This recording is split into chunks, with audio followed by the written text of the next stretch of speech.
pretty rainy here today and yesterday here in Maine, and it's 40 degrees here right now, but which is kind of strange because last week it was record-breaking temperatures in the 90s and it was sweltering. But I got to come up with some kind of a situation to work on the van because the forecast is for it to be raining for like the next 10 days on and off. So I'm going to try to take the van and back it up, and then right to the door here, garage door, and then it's got the overhang up there, a couple feet overhang. And then what I can do is I can I think with the windows, that window up there, I can run a tarp out across, so essentially I can go from the van to the garage and not get soaked.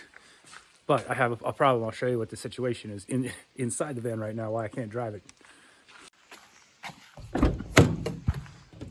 Okay, the reason I can't drive it is because I have all the seats apart.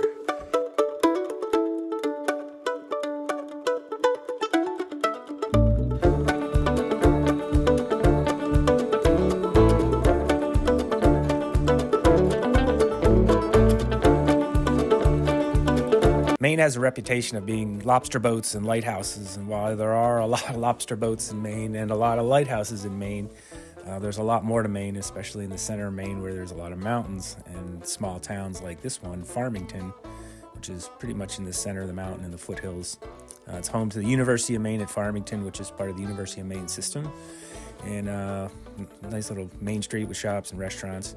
But outside of Farmington, up the Temple Stream is where I'm building this van. So it's about, 15-minute ride outside of Farmington. You kind of follow this stream for about 5 or 6 miles up to where the pond is, the Drury Pond is, and that's where I'm building the van. So Maine's pretty unique. It's got a lot of shoreline, more shoreline than the rest of the contingent United States.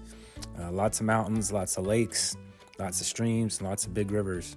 And this past year, a lot of flooding. Okay, on to the Flarespace Flares. Prepping them up with some 220 sandpaper and then hitting them with a solvent, and then paint, 3 coats of paint, and then we'll install them.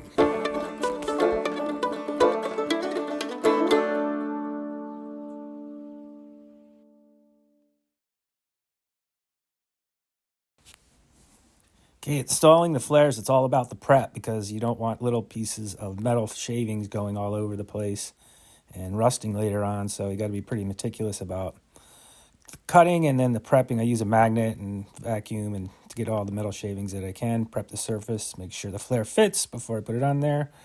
Glue it, tape it, and it's supposed to rain again today, so we're going to put a cover on it and then off on the mountain bike to Tickham Hill, where I go almost every afternoon if it's not pouring rain.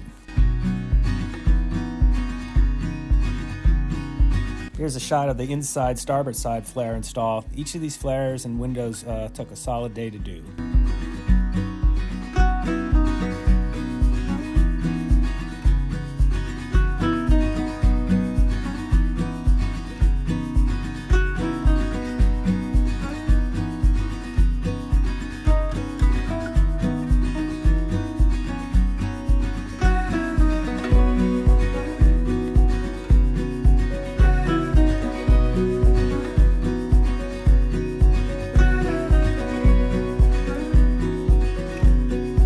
Okay, that's a wrap for this one. 2 windows installed, 2 flares installed. Hope you enjoyed the video. We'll see you on the next one.